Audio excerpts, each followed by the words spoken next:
The journey to 6 consecutive wins for the Phoenix Suns was tumultuous tonight. There you go. That's a good word, right? Tumultuous. The Suns were down right off the bat against the Chicago Bulls. And we've played the Bulls before. It's a team that earlier this season played them in Chicago. The Suns won that game, 116-115 in overtime. In this game, the Suns are down by 23 points. But just like the Kings almost a week ago, the Suns slowly started chipping away, held the Bulls to a total of 47 second half points while scoring themselves 66 and win 115-113. It was another Kevin Durant masterclass that led to this victory. And Matthew, I got to say, when you watch games like this, the thing I have to remind our Jamsters time and again, be thankful. Be thankful to have Kevin Wayne Durant on your team, because the level of shot making that he makes and the big game hitters and the shots that you need when the ball's in his hands and he's firing it up, it goes down, man.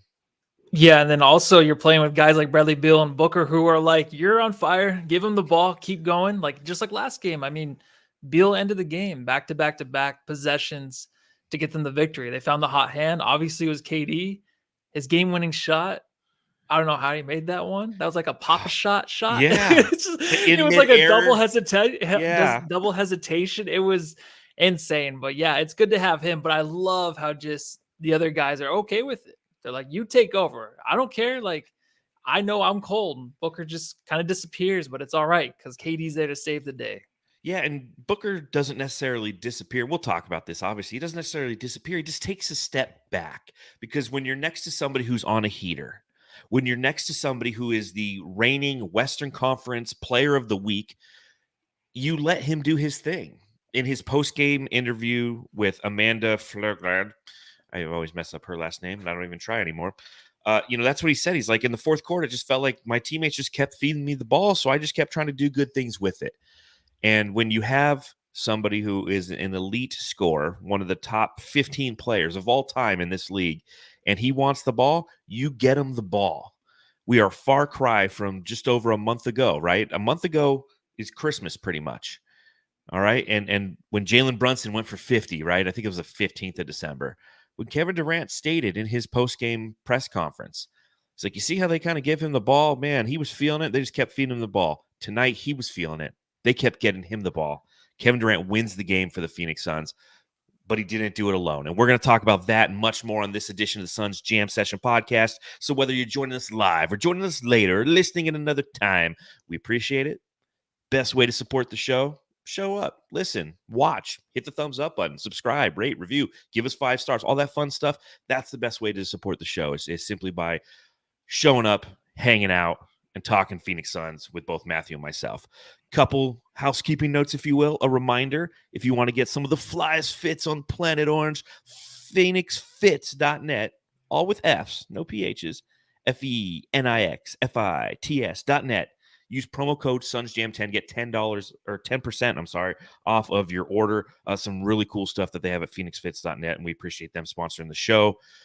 Outside of that, Matthew, Brightside Nights in the past, so I don't have to sit there and pump up Brightside Nights. So I say we start this bad boy off, man. We got a lot to talk about tonight. We haven't seen each other in like 3 games, man. I know. It's actually kind of weird doing these pods at home. It's kind of nice. I like being at the games and stuff, but it's just nice to have your setup more comfortable and better audio. Yeah, it's better audio, and you don't have to drive home. Or you do have to drive home like you did that one after Brightside night against the Kings, and like your phone's in a bag or whatever. The fans went crazy for that. They want to repeat, so who knows? Might happen again. Well, Jamsters, pop them if you got them. Suns win 6 in a row, beat the Bulls. And Matthew, you're going to get plenty of time at home because the Suns are going to go on a 7-game road trip. So let's talk about this win over the Bulls.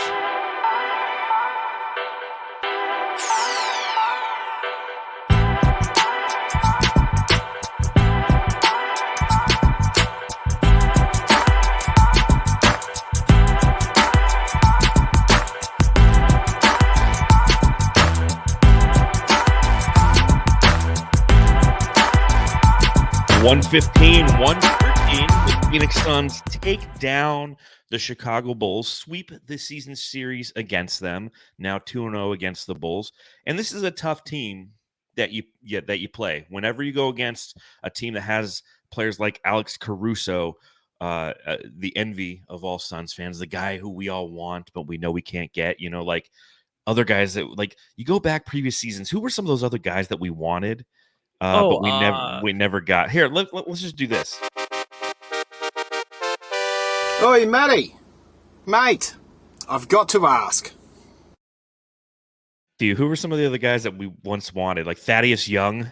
That was one was one. That was a whole season of just like, man, I wish we had Thad Young. Oh, geez. Who did I want? I wanted the guy, the crackhead. Who was he? Why can't I think of his name? The Clipper guy. What am I talking about? The defender. Well, I wanted I can't think of anybody's name right now. So you go while I collect my thoughts. I'm just trying to think Who of a do you want? crackhead from the Clippers. Blake Griffin. Like you always wanted Blake Griffin. No, I'm so bad at names. Well, let me ask. Let me ask another question in the Matthew I've got to ask segment. How fucking fantastic was this guy tonight? One Kevin Wayne Durant. Who the heck are you? I'm Kevin Durant. You know who I am. Y'all know who I am. Did anybody see a sniper? Did anybody see anything? I'm one of the best players to ever play the game. I mean, seriously, Matthew, how great was he tonight? Greatness. Yeah, I mean, last game, what do you have? 40 points, right? Without a free throw? 40 even, yeah. Yeah, so coming out again, back-to-back nights, it just shows the back-to-back shouldn't mess anybody up. It shouldn't be a thing where, hey, I'm tired. That's the way the Suns looked early on, obviously. But it doesn't matter to KD because he loves the struggle, right? He loves the grind of the season, and he'll play back-to-backs every day, right? He'd play a game every day if he had to. He doesn't care. He'll come out, lead this team to a victory, even when they're down, dude. And the Suns really, when they have guys like KD and Book and Beal on the team, they just need that spark from somebody to really get them back into it. And they have a guy like KD that can just finish them off. It must be so frustrating to really be a Bulls fan or any fan of the opposing team when you're watching a guy like KD because you can't stop him. I mean, Kobe White tonight, he was incredible fantastic. player, but like there's a size issue there. But KD gets a shot over anybody. It's like, you're just like, what do we do? You're just sitting your own shit and you just know it's over. As soon as KD was hitting like that, I'm like, this game's over. I don't really care where it's tied or the Suns are down by 1 or 2 with 3 seconds left. I'm like, Suns are going to pull this one out. I definitely believe that. And that's just a great place to be as a Suns fan, just to know that this team can pull these games out when it's going to be close. And you're playing against a pretty good defending team in the Bulls. It's funny that you mentioned the size thing with Kobe White because I was having this conversation with somebody at work the other day. And the conversation was about how I believe that Devin Booker has a finite ceiling as a player due to his size. He's 6'5". He's not incredibly long. And because of those things, he's always going to have to work just a little harder to beat somebody off the dribble and get to the rim. A little harder. He's going to have to jump just a little higher to out jump the outstretched arm of a defender. And good, bad, or indifferent, that's the story of Devin Booker. He will always have a finite ceiling. Kevin Durant doesn't have that. Due to his size, he's 7 feet tall. He's got a wingspan that's longer than a Volkswagen, and he can shoot over anybody. So because of those physical attributes that he possesses, he already has a leg up on people. But we've seen that before, right? Keita Bates-Diop isn't 7 foot, but he is long as hell, but he doesn't have the work ethic and the shot-making ability that Kevin Durant does. And that's what makes Kevin Durant so special. And that's why I said at the front end of this podcast, a public service announcement, a reminder, appreciate Kevin Durant on your team. Because nights like what we saw tonight, and I might be wrong, and I know that the Jamsters who are watching along live and are on the YouTube or the Twitch or Facebook or Twitter sphere, they can fact check me here. But I believe that 43 points is the highest amount of points Kevin Durant's ever scored as a member of the Phoenix Suns. I think 41 was the previous one because I was all ready for it last night, and then he didn't get it. So going out tonight, as you mentioned, after scoring 43 points, after scoring 40 last night, That's impressive for a 35-year-old basketball player. That's impressive. You want to get back-to-back master classes from a Chris Paul, but due to his physical attributes, coupled with his unbelievable basketball mind, Kevin Durant performed. I mean, last 2 games, he has 83 points, which is only 13 more points than Joel Embiid scored tonight, but still. Yeah, Blaze Makertron does say, yep, top scorer. So I I know don't my always trust shit. the Jamsters, right? So when I was driving to work today, a lot of fog. I don't know if you noticed. And I was like, is this just like leftover smoke from KD last night? Those nets still burning or what? Because I was like, that guy was on fire last night. But like you said, his age, it's always a thing we're going to bring up, right? And honestly, he looks good bald or shaved head. I don't know if he's Yeah, really had I that like close I like the shave, has he? he did when he first came to Phoenix. He got a Okay, nice I like fresh that. cut when he first came to Phoenix. Yeah, so I mean, keep that up because it's the thing, we all got going, the baldness. I love it, man. And can't stop the guy. You just can't. You can't stop him when he's on fire like this. I don't know really who to thank. I guess I'll thank God for Kevin Durant or Matt Ishbia. One of the two. Maybe they're the same. I don't know. Well, and here's what's unique about tonight. Tonight, the Suns came out and they got boat raced right out of the bat. The Bulls couldn't miss anything. That first quarter alone, the Bulls go 7 of 14 from beyond the arc. Obviously, that's 50% for those of you who are my arithmetic magicians in the chat. They're 15 of 23 from the field. They're 65.2% in the first quarter. The Suns, conversely, 45.5%, a decent quarter, but they're only 1 of 7 from beyond the arc. They trail 37 to 22 after the first quarter. Kevin Durant in that first quarter, 2 for 6, 0 of 3 from beyond the arc. The second quarter, Kevin Durant, 2 of 7, 0 of 3 from beyond the arc. So the first half alone, Kevin Durant's 4 of 13. He's 0 of 6 from deep. He's got 13 points. And I don't know about you, Matthew, but there was nothing inside of me that said, well, take the ball out of KD's hands. He just doesn't have it tonight. That does happen with Beal. That definitely happens with Booker, where there's certain nights where his shot is off. And I'm like, okay, somebody else has got to try to get going because this is just an off night for Booker. Did you feel at any point that Kevin Durant should stop shooting? No, not at all. Not at all. And even the previous 2 games of him getting 40 last game, he was just like a great defender most of the games. Like he basically was just kind of just zoning in on defense, right? I don't even know if he broke like 20 points for 2 games in a row. Was that correct? I know he had like 18 one game, but his defense was just so stellar. Well, that's what it was. Bradley Beal, Devin Booker scored what 52 exactly. Yeah, so he's going to do his other part. Yeah, he's like, you got the offense, cool. I'll focus on the defense. Yeah, it's not like Zach LaVine over there just pouting because they're not winning games, and he's a superstar and stuff. He's going to do the other little things that we expect the other bench guys to do that haven't really done. So he has to fill those shoes just to get the Suns on their 6-game win streak and just keep it going. Him Durant. Somebody just commented on that, and I think that's pretty funny. Him Durant. Gosh, how do we not think of this? I never think of. I hate seeing something like. How do we not think of that? That's what the Jamsters are here for. The second half of Kevin Durant is, again, I mentioned 4 of 13 in the first half for 13 points.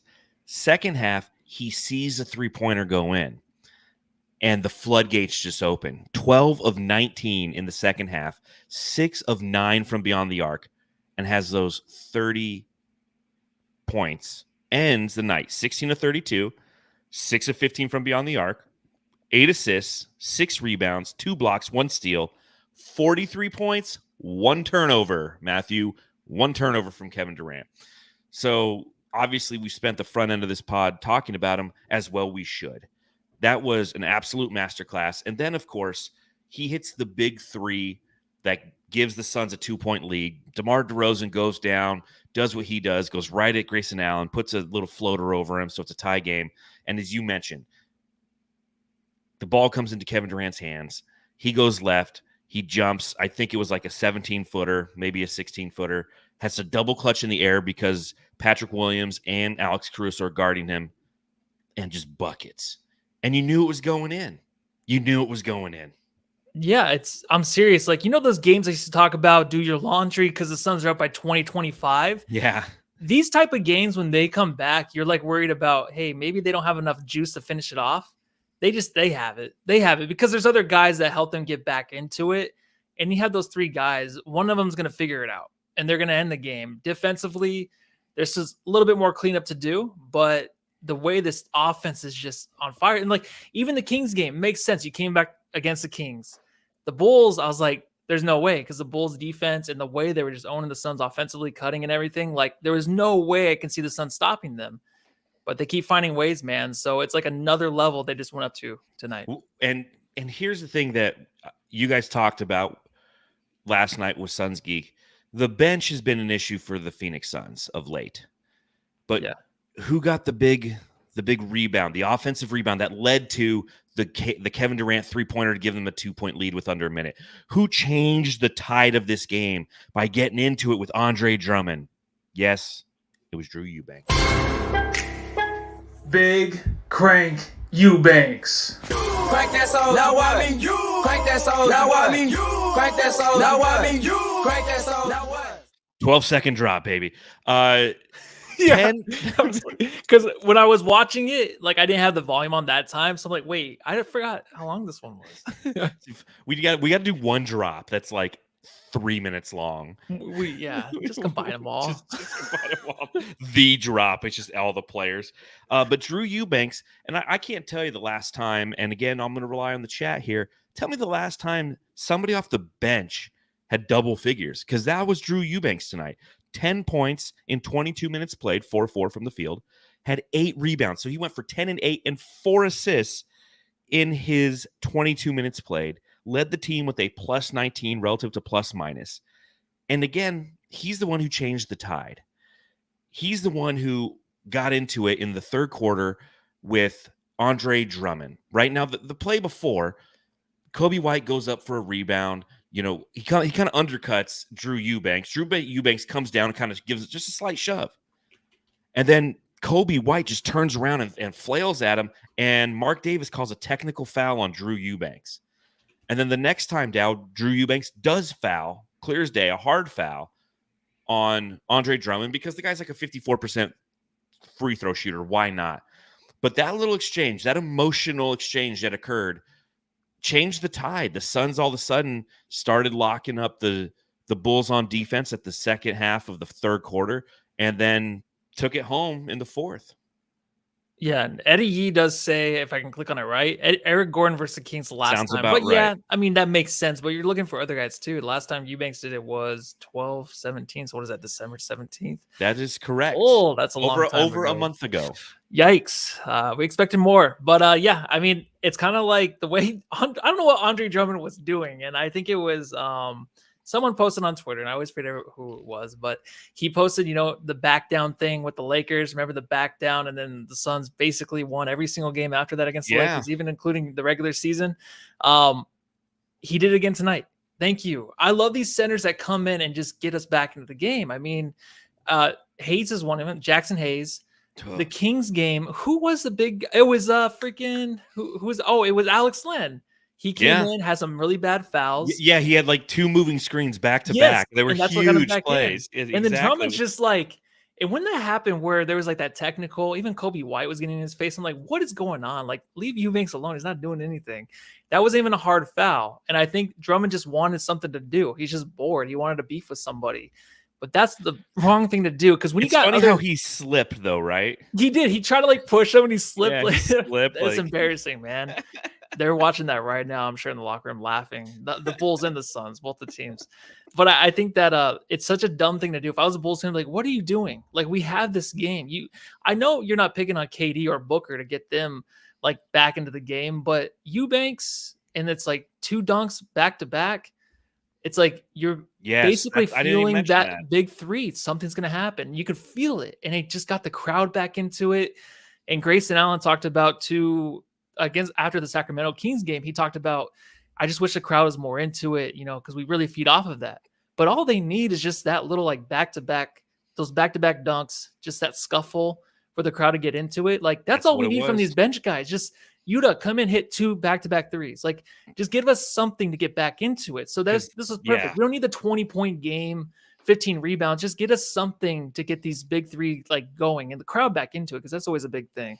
Well, last night, I mean, what was the final total for the Suns bench? It was like 9 points, and it was a win, Yes. and because the big three carried them to victory, and that's what you expect. But to your point, you're going to have these shoulder periods of the game where if the fan favorite who comes in off the bench, especially at home, performs well, it continues that momentum, and that's what happened. Is the Suns in that third quarter, they came out and they played well, and they were chipping into that lead again, down 23. They were chipping into that lead, and it was a guy coming off the bench who started some shit and didn't even start shit. The refs started shit with him, and then he went down and Yeah. dunked on him, and then it was like technical foul, and then he went down and dunked on him again, and that's what gets that energy up, and that's what Grayson Allen was talking about after the Kings game. He's like, it'd just be nice if we felt a little bit more support from the fans during when times aren't going well. Well, part of the things that garner that support, especially for the casual fans who are in the arena and who can afford those ridiculous ticket prices, is the play of the people coming off the bench. And people like Drew Eubanks was absolutely paramount to the success of the team tonight. They needed to have somebody come in off the bench and provide the spark so you don't have the whole arena kind of fading away. And on nights where not everybody has it, it's good to see somebody have it. And it's been a while, as you mentioned, it's been a while since Drew Eubanks has had it. And it's satisfying to see him come out and to be second mentioned on the Suns Jam Session podcast. If he's watching the locker room, yeah, you're second mentioned on the podcast. Big Crank Eubanks. Yeah. Good for After you. last pod where I'm like, he's just so god awful. As I'm saying that, I just feel bad. Like I really do, because like they're downstairs doing press conferences and stuff, and I'm just upstairs like, this guy sucks or whatever. It's like so lame. Like, what the They hell hear am I you. doing, dude? I'm just waiting for like out of the corner of my eye, just like some big dude just like shadowing over me and just like, I heard what you're saying. Just beat the shit out of me. I need it. So go ahead. Well, another thing that's yeah, he's like, I know. I'm Stu Eubanks, his twin brother, Yes. and I'm allowed to he's beat the on. shit out of you. So Like, go ahead, dude. a couple hurt other that things bad. with this game that were interesting. Suns Geek was mentioning it on the podcast yesterday that this had the potential to be a trap game. You played against a team like the Indiana Pacers, right? And the Pacers are a good team in the Eastern Conference, and they're a team that plays with pace. They play, and go figure, right? The Pacers play with pace. They play with the second highest pace in the NBA, and some of the Suns mentioned it in the post-game pressers yesterday, how playing against the Kings last week prepared them for the Pacers this week because they both play with a frenetic pace. And get ready on Friday, my fellow Suns fans, because we're playing the Pacers in Indiana, and that pace is going to come back into play. And it's hard to play against a team like that hustles and is nonstop coming at you. Their bench is the best bench in the NBA. It's hard to play against that. And then the following night, you have to play another team because your legs are just gone. And I'm impressed with how Phoenix responded to that. Now, well, I'll let you. How are you impressed with how they responded, considering they had to play such a tough game yesterday, and both are victories?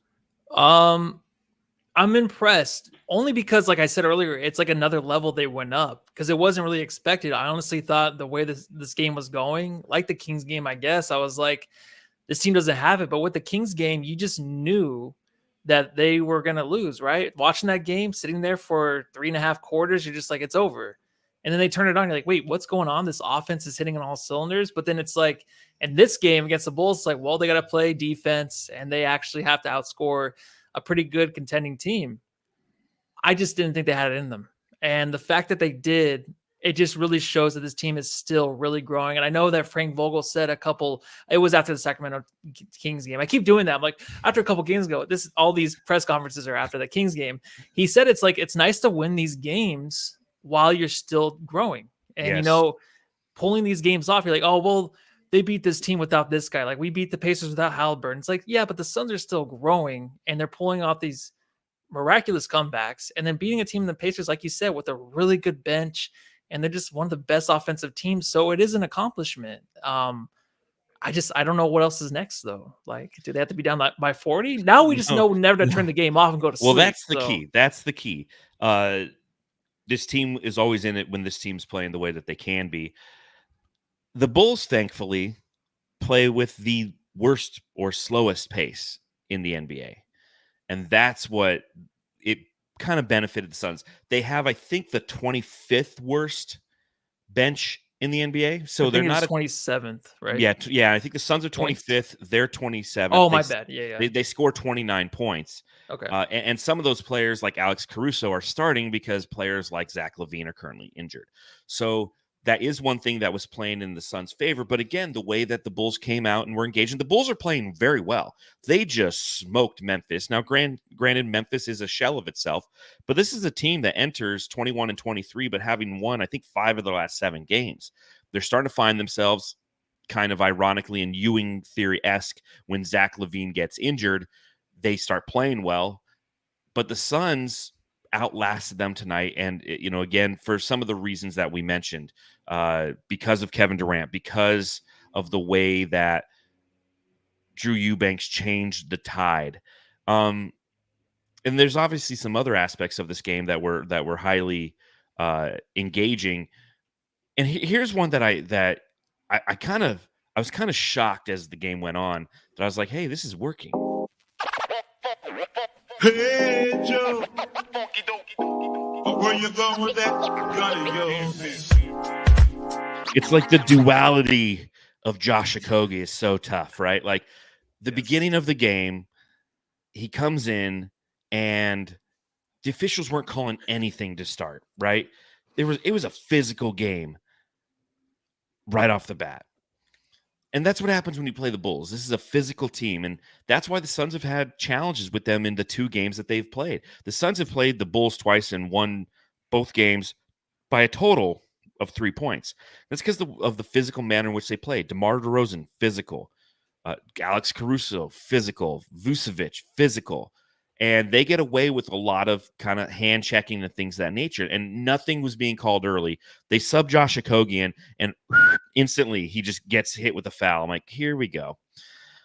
And then you look at his final stat line, and you're like, okay, he played 14 minutes. He was 1 of 3 from the field. He had 4 points, had 3 rebounds. Wasn't anything impressive.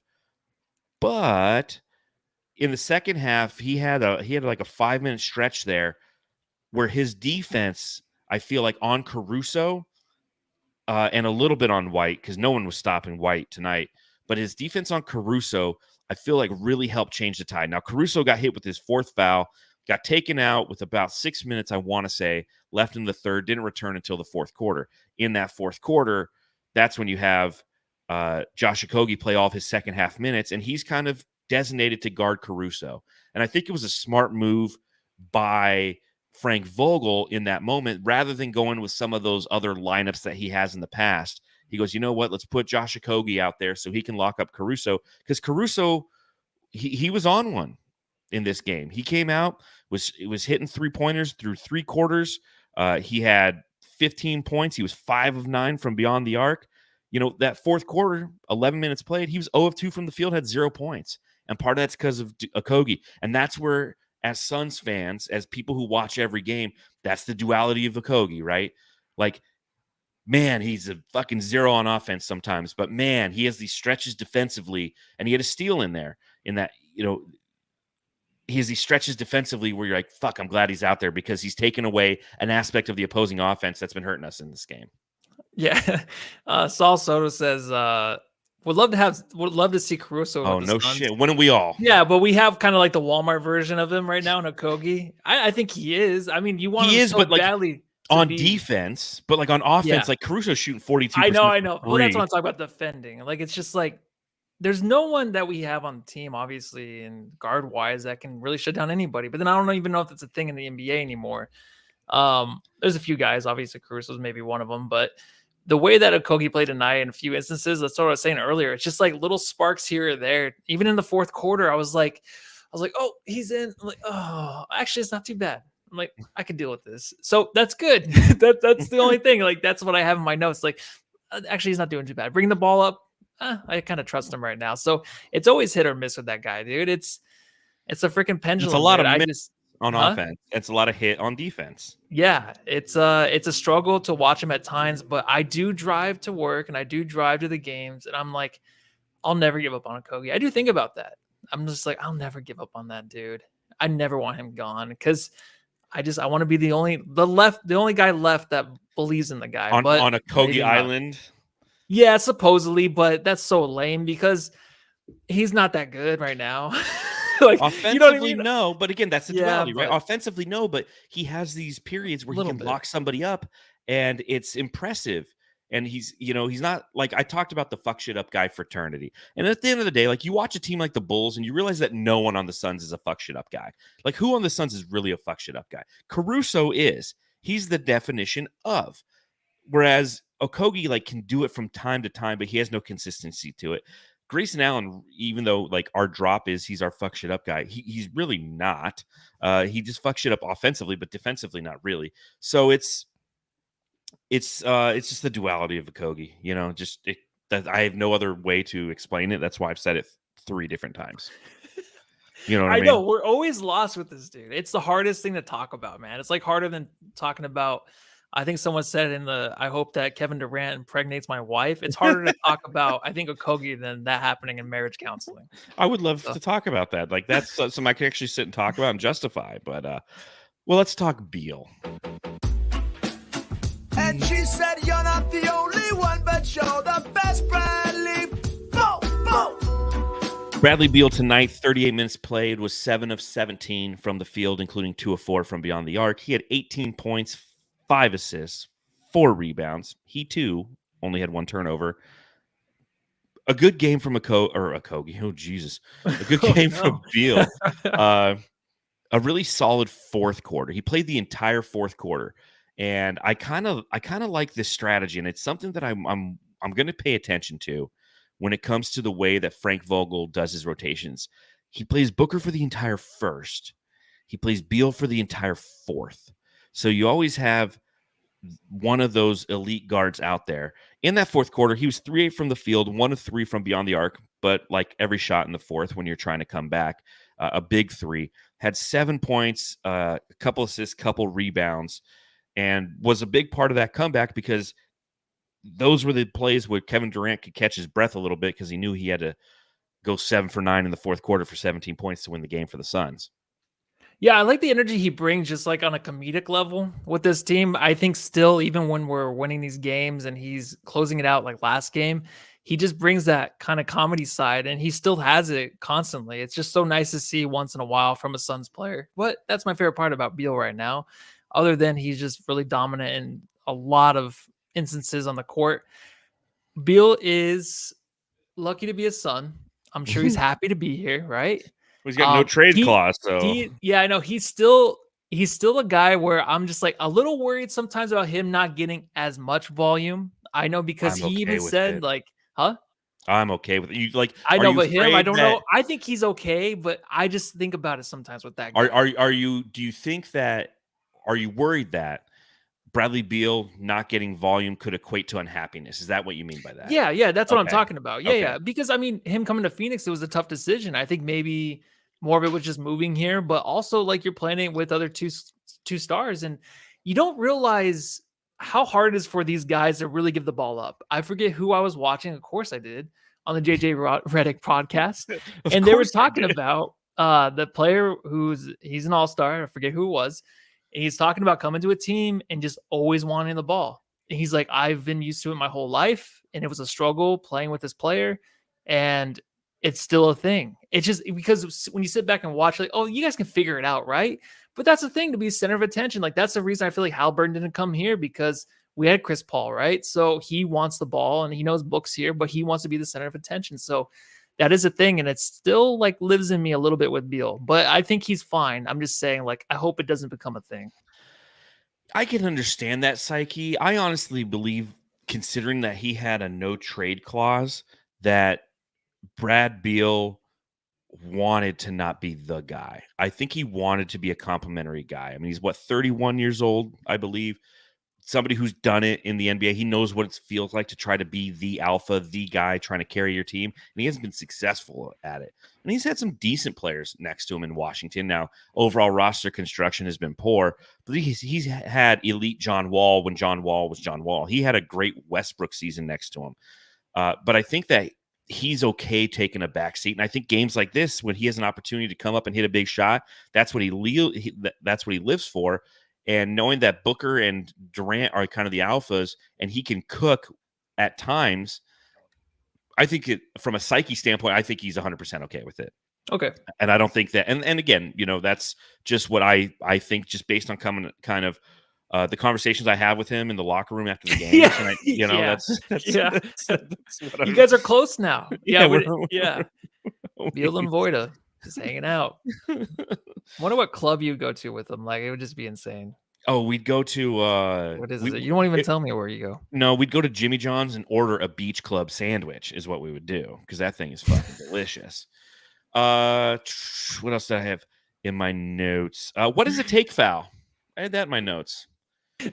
What is a take foul? I know, man. It's insane. Like, it was a take foul, but it's not a take foul. So just fuck it. I don't care anymore, man. I mean, the amount of time they waste on reviews and stuff is just that's a pain. And then they would review that too. So I don't understand it. So obviously, for those of you who didn't watch the game, there was early in the game steal by Devin Booker. He starts to take off, and DeMar DeRozan fouls him, stopping a fast break. The whole point of a take foul is to negate a fast break, right? Yes.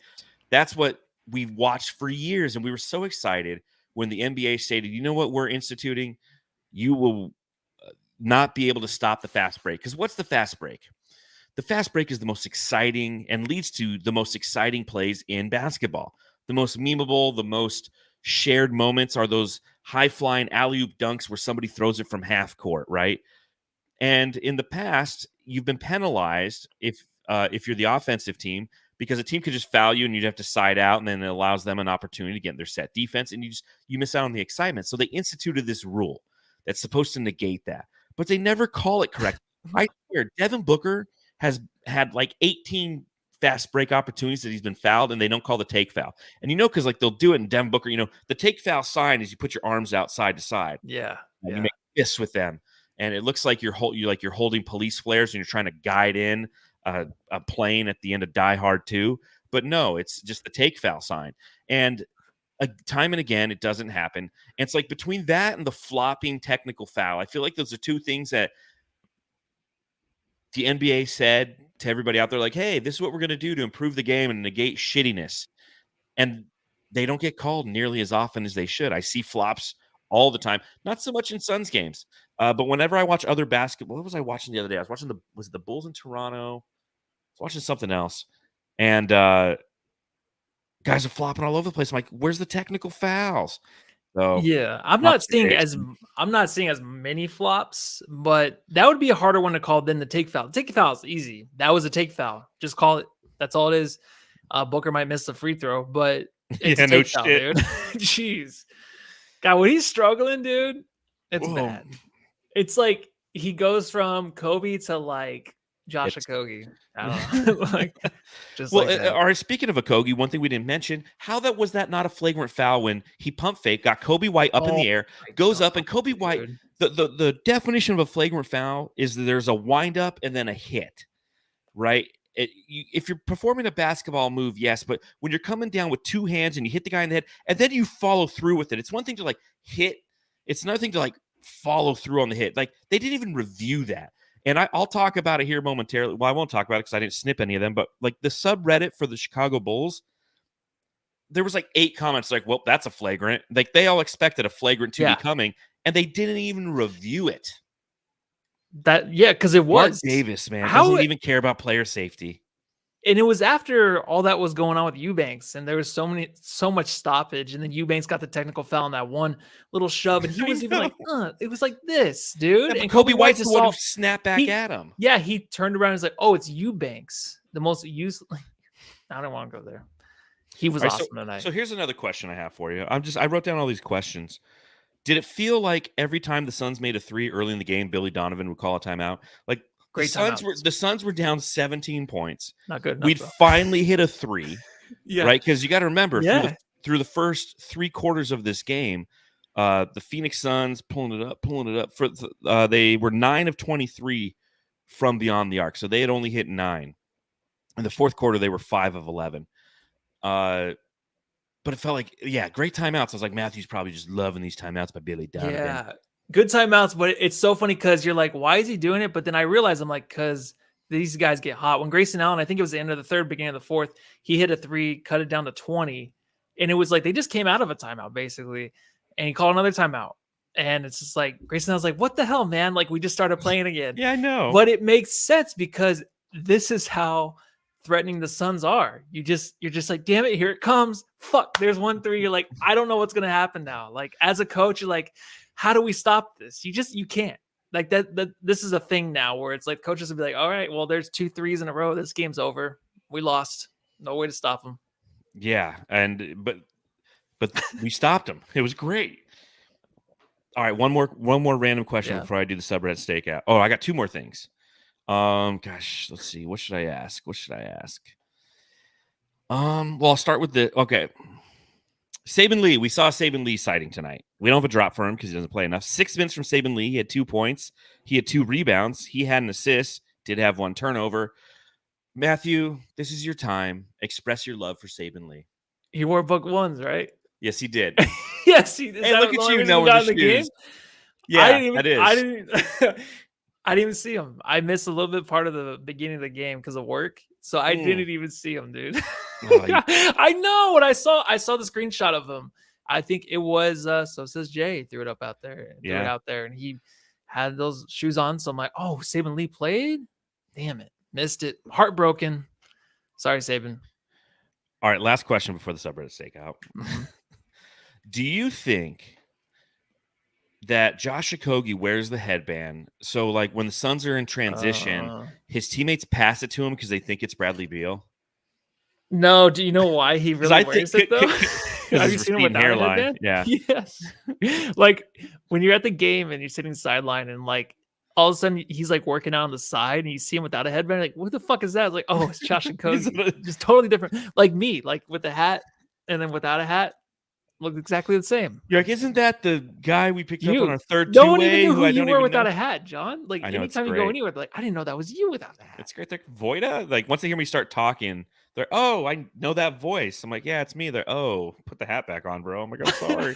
Yeah, I just think it's funny because sometimes I'll be watching the Suns games and they'll pass it to Okogie and I'm like, shoot it. And I'm like, oh, shit, that's Okogie. I thought it was Beal. You know? Yeah. I'm like, I can see that. Don't do that to me. So, all right, a fun night on the subreddit stakeout. I was hanging out in Chicago tonight, the Windy City, asking for some Lou Malnati's pizza and some Goose Island IPA. And man, did they have a lot to say tonight because it was an interesting game. The Suns Jam Session subreddit stakeout.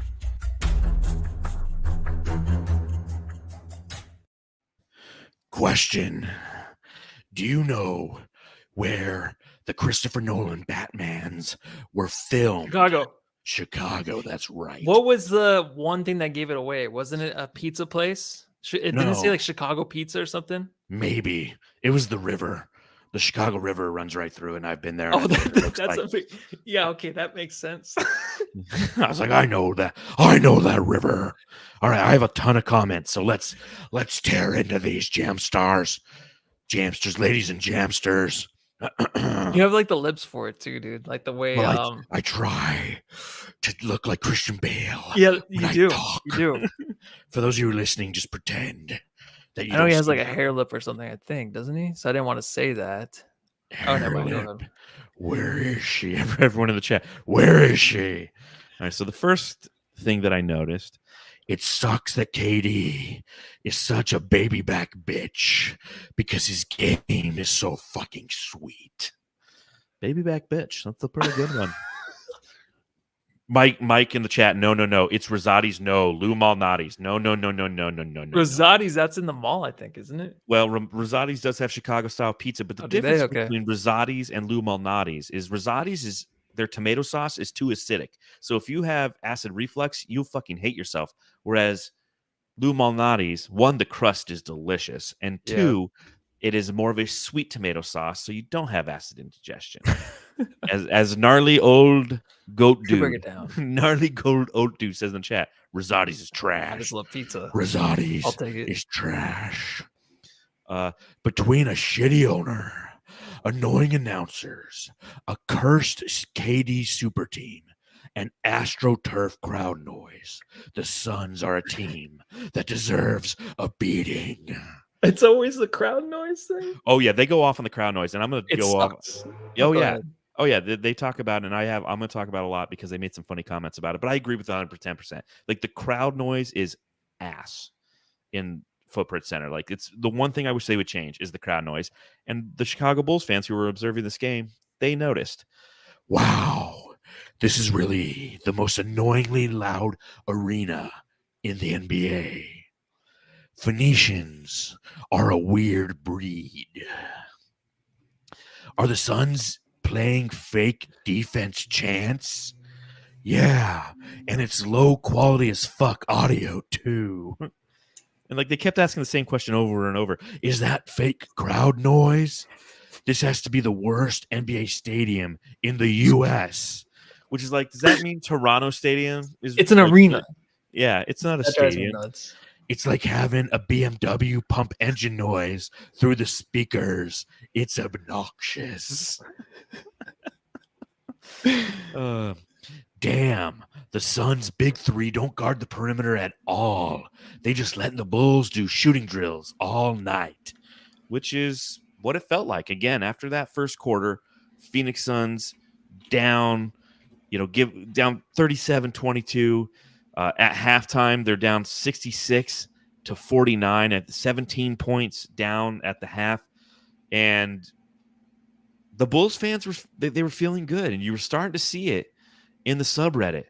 No woman could pleasure me like the Bulls are right now. I love how you just go right to the voice. Like I'm like listening to you, like and also I'm trying to tell a story. And then of course there's the Grayson Allen hate.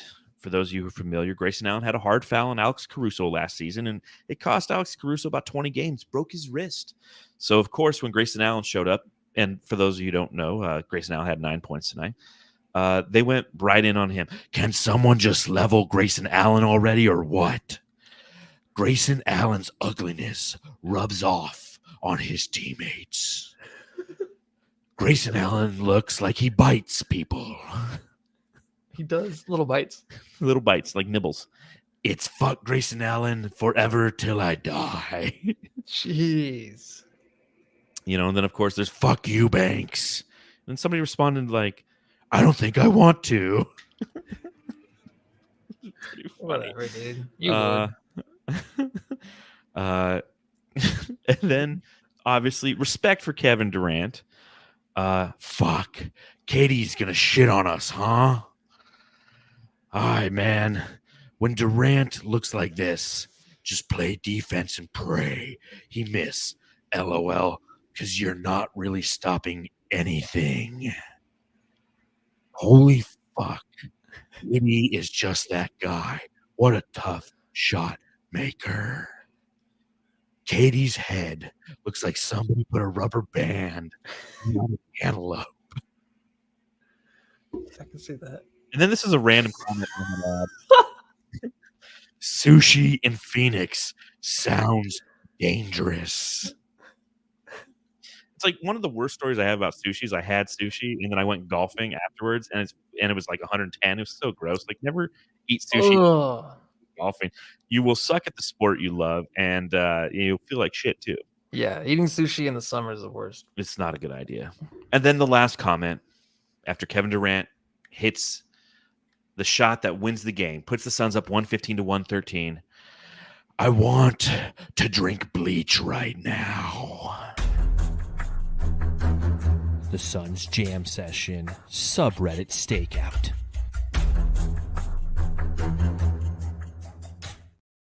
There you go, ladies and jamsters. There's a long subreddit stakeout for you. It was engaging. That was it was fun. It was fun to watch all of the Bulls fans, and it was a roller coaster. I mean, at the front end, it was like, I'm sitting there thinking to myself, well, this is a trap game, and let them enjoy their let them enjoy their fun. Let them enjoy their fun, because oh well.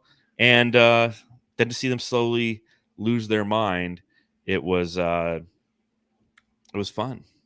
A couple quotes post game. Devin Booker on KD's game winner and playing next to such a talent. He said it's like a video game, just feels like I'm part of when I was a kid. When you create a player and you're on the court playing against all the legends of the game.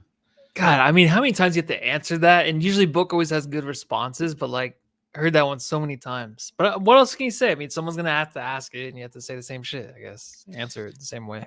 Yeah, fair. But it is like imagine having Kevin Durant next to you on the court. You're like, this is Yeah, like I guess video it is. game. That's a good response. Never mind. I'll Fine allow with it. you. Kevin Durant said, there's a lot on the line, but at the end of the day, it's still hooping. So in those moments, I try to be as calm as I can, execute the game plan, really. And that wasn't a game plan, man. Double pumping, hitting a jumper. That was just absolutely fantastic. So let's hand out some heart.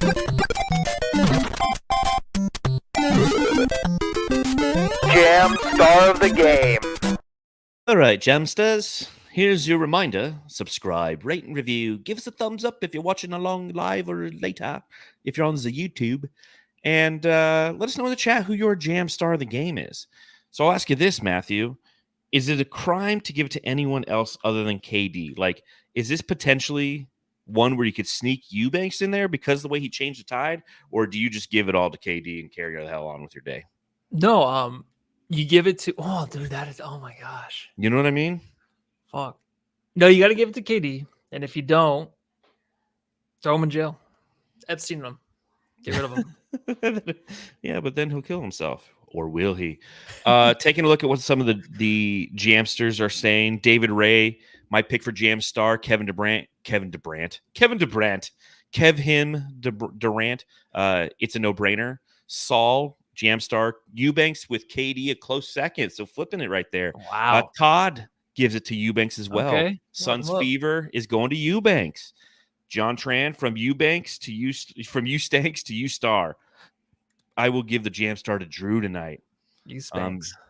John Nelson. Eubanks still has the worst plus minus on the team right now. Yes, he does. But oh well. Freddie, Slim freaking Reaper.